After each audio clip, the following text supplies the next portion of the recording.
Hello, நான் இன்னைக்கு முட்டை குழம்பு வைக்க போகிறேன். முட்டை குழம்புக்கு தேவையான வெங்காயம், தக்காளி ஒரு தக்காளி கட் பண்ணி வச்சுட்டேன். அடுத்து தேங்காவோட கொஞ்சம் கசகசாவும் சோம்பும் போட்டு நல்லா மைய அரைச்சி எடுத்துகிட்டு வரணும். அடுத்து கடாயை அடுப்பில் வச்சு வெங்காயம் வதங்குற அளவுக்கு ஒரு 4-5 டீஸ்பூன் எண்ணெய் ஊற்றணும். எண்ணெய் சூடானது கடுகு உளுந்து போட்டு கலக்கணும். கடுகு வெடிச்சிட்டு அடுத்து வெங்காயம் நல்லா வதங்கணும்.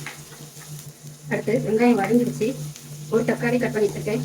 தக்காளி வதங்குறது கொஞ்சோண்டு உப்பு போட்டு இருக்கும். தக்காளி நல்லா வதங்கிடுச்சு. கொஞ்சோண்டு இஞ்சி பூண்டு விழுது போட்டு நல்லா மைய வதக்கிடுவோம். அடுத்து தேங்காய் கசகசா சோம்பு 3 போட்டு அரைச்சி நல்லா நைஸாக அரைச்சி வச்சிருக்கேன். அரைச்சி வச்சதை ஊற்றியாச்சு. இப்போ தேவையான அளவுக்கு தண்ணி சேர்த்தாச்சு. மசாலா ஒரு 3 டீஸ்பூன். அடுத்து ஒரு 5 நிமிஷம் கொதி வந்ததுக்கு அப்புறம் முட்டையை உடச்சி ஊற்றணும். இப்போ கொதி வந்துடுச்சு. தேவையான அளவுக்கு உப்பு. முட்டையை உடச்சி ஊற்றிடுவோம். ஒரு 6 முட்டை ஊற்ற போகிறேன். அப்படியே உடையாமல் ஊற்றணும். முட்டையை உடச்சி ஊற்றியாச்சு.